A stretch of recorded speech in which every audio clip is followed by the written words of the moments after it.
Abusuya Tahila 2026 and I'm kwan so bana Tahila na kwan so bana no and I'm Ohemaa Mercy video back air trending na video na air trending some way there him wo video na watch say and nam nyame adwuma ofato no ho so ya wo ye no eno nam so and man na wari egu ye na busuya and na me no e ka say prophet Rojah ba bedi komo ya watch say na some Ohemaa Mercy e ka no enye no kura nyame adwuma entimi nwa ware ne mum suban na egu aware eno na magana for ebisa say na suban ho asem a wo kan e Ohemaa Mercy suban anase ne kunu suban mu ne we he na egu aware ne busuya se no da nchen ya ye be kaya enche ya na video be trend na say nsem be trend wo media ne so ya na e tre se Ohemaa Mercy no wo mu nikunu ene okofie no nikunu e kasa wotie mu na be mepe be biafa aso no na bofra bi na e kasa no breko na mu so na bi so e tre se nikunu no e ma e twa Ohemaa Mercy ho ahia ene okofie ho a wo mo so Ohemaa Mercy mu adwuma ne ade be kasa e ma wa e boa no no adane no ho hansa no wa che efie kokko no na wo wi wo mu te no na magana fo ebisa se ne na ensem a prophet Rojah be kan ye ko mo obedi ya wo tre se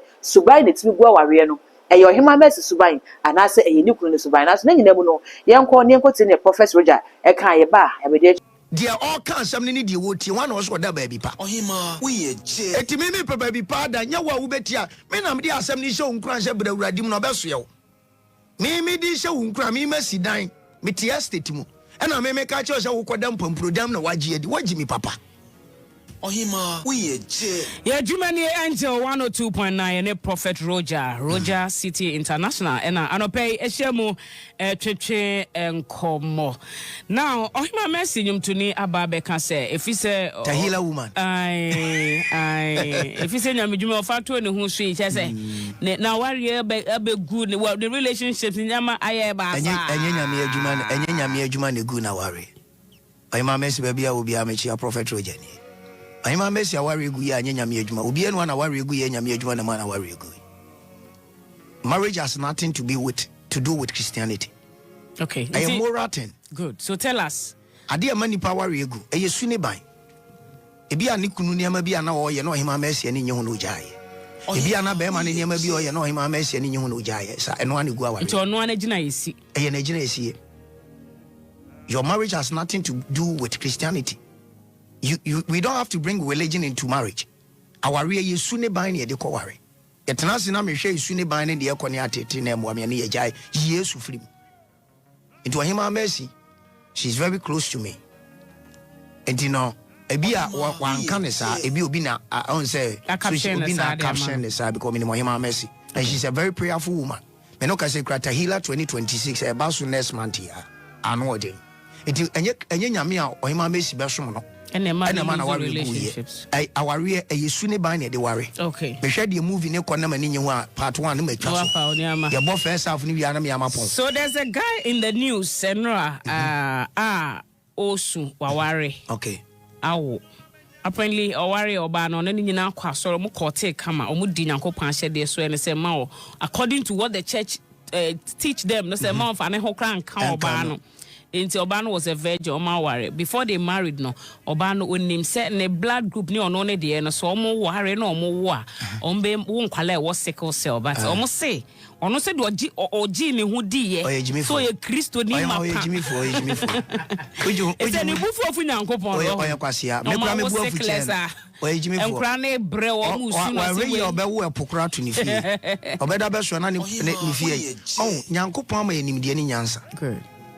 Medically, no. So Dr. Kachira will say, if your blood group name here, and can say, I can do all things through Christ who strengthens me. Now, what Jimmy Akokan Bible, na Bible say, brother, fallacies, no fallacy for one buy on page Jesus, you can was for them. Bible so ready penny mujane. Yes, you could have done. Now, me feel I love this. Yes, you could have done. When I'm in France,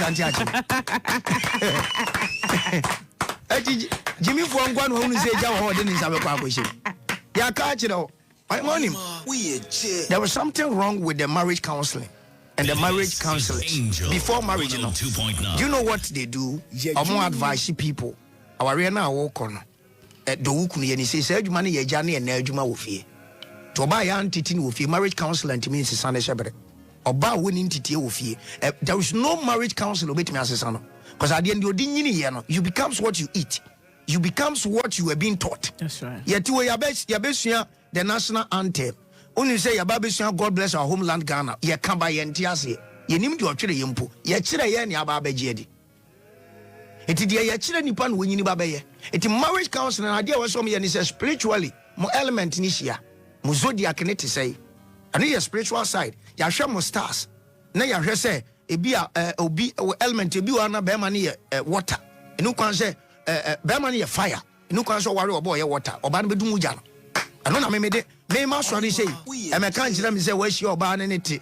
E na mbehye mo ware e na woni ne kokoda na ye nde wada woni na da. Ende mo ana mo mie no ase bu akwa no akokirikirim me ma giwu problem am be konko gu ho atai ko me de akura me nya mu wie na mabubu me yire ne me ma de what you say Prophet Rojah Ohemaa oye je no kra ye ba ko bi antimi nka me so baba I am there for the youth me mo bi amfa Kristo suma na osun bi hunahuna mabu ne da me urade be fa nso ma mabu ne ni ada o be di ye nso onyame adwuma mu so what you say because wo hwa asofo ne yire didi o machini ade a emrante nso hia ma bi etesa because we share yire no ma wuntimi hwe o mu mpre no so mo we nampa ye na sembe na kana wo sofo ni aso ma hwa na so we nampa e wo sa aso de ba na we nampa na obedi hu adanse ye na wo se urade na mo so ye na we de wo je nampa ni nyina na so de ma ne enko asembe na wo nka Prophet Rojah ya so de ba de nampa ba so de anasofo pani wani de akire the one why so de nampa bia na be wo wisa de wo itina pa ko to jo bewe preko na bewe se ma we mponko nyina aka ho ayekese o mabu asisile queens na bewe o mu nyina afra eto yin ma de o mu ne say medically ni aka che say you have health issues men ka say nyame tumi ade nyina no kra ni say ready tumi ade nyina that's right but you wade bi won ma nyi wo ho achinyi enyi wo ho achinyi na ka Jesus ka jom say mo fa kaza de mfa ma kaza see what you say I don't think me kasa me say nananom de ye nananom de ye wode me nya adwena me mfa ho eno ye wo adwen kire me tuwe me mfa nananom ne mani agoro me gidi say wo ho I don't practice it but I believe it is there me gidi say amamra ni amane wo ho nom me gidi say ye gu nsan yi apaye bom paye e wo ho that's right me gidi say ye bom paye manyankopon wo ho me gidi say de mama bofo ma ne subhanallah ne afre Allah I believe say wo ho me gi asumbia ne sunsun ne ma bia den edi but I do only say amamra ni amane wo ho it is a medical in your culture say you have health issue a men ju won you say na Kristo timi munti te say do akofa be ma ne be ma nya munti mi no na say wade be yi ade no atwetwetwe anye yi na wade na chinde na ade kwa akotwe ntimi nsori yi adwa hokọ woni obi tuo wo wade na ahodi wo ebedu ba bi na ahodi abamu dia no problem ba wo shi ade no so engine we utimi se overhauling aka no o say o change plugs no ene ade krache enkope koku aduro mfa ma branche ne be ma mu ni ahodi agya no oba no hwe ba bi ane ma ekone ade obi opo ba bi ane no fusisi wo no ano na attract na okokope no ba ko duru fie na hu se sa wa fa lawyer brazier na ebo ne size 13 instead of size 43 odi emia ne mo yi ye ne ma begu na fuso ebegu na fuso yem si wa agya no pressure bi anim ube nyina che enipa pe de wo pe emfa pressure nkofa de wo mpe because of say bibi nti wo fa to ho so beduru ba bi no obam bebu ti sa na tie ntimo bi amfa Kristo suma metoto awade nko Kristo suma nko. I like the fact to say what can see even Bible no nhwe so awo ye Yesu Kristo bra obronsam edi bibia ta ne nsem edi no Yesu kura ene na anya chi woni na anya chi nye wa mai bronsam mfili se he me kura na me nyankopon na nyankopon ba da no boy pan wa bre kom de me asembe na okan last no bibisa say the prophet edi for mo nam na mo mo fa mo hwe na me se me yedua Ohemaa we je minya dua ye hu bia ye hwe ba ye ne ye ni san se o yire wo fie etuntimi hwe ne se de wo hwe ne se o Yesu jani Roman fathers kura hu o mo hwe obi ahu bi o hwe that's right but idea ne de ye wo de na wo hwe ni yi de nya wo de wo de ni tu na hwe ase o ai ne kaka ne wo ni sanity e ma ne hwe bi ma ne we bi that's right it do ba bia we don't have to spiritualize everything ye wo de honam timi ye ye wo de sunsum timi ye wo de honam adwuma koma sunsum enye ye wo de sunsum adwuma ma honam enye yi. Yeah, that's a Prophet Rojah City International. And I don't know what to think. Ya wada anopa ye jumani wo Angel FM enkran de so and we tell no ye nyina ye huni and na wasi so ama me de pa. Se nyankopon tumi ade nyina ye nanso enya ade nyina na oye. Enti no ye benya sante ase no ye nya chinye bon. Se Yesu Kristo no anka. Enya bibia na nyankopon tumi ye. Okay. I like that clarification also. You know, your tie come by a mistake. That's right. And more beyond can't just ready to me at the end. It's as in Yanko Pon Fanny Panko share your email. Any per jari, no asana. But yes, you are wanting a radio mobile. That's right. You will need per jumanti when Yanko Pon to me yet the on person away. Oh, yeah. Dear Yanya Juman, oh, yeah. Dear Yenny per jumani pan, Yanko Pon, no by Eden, she won. Time on or Toman and a binio.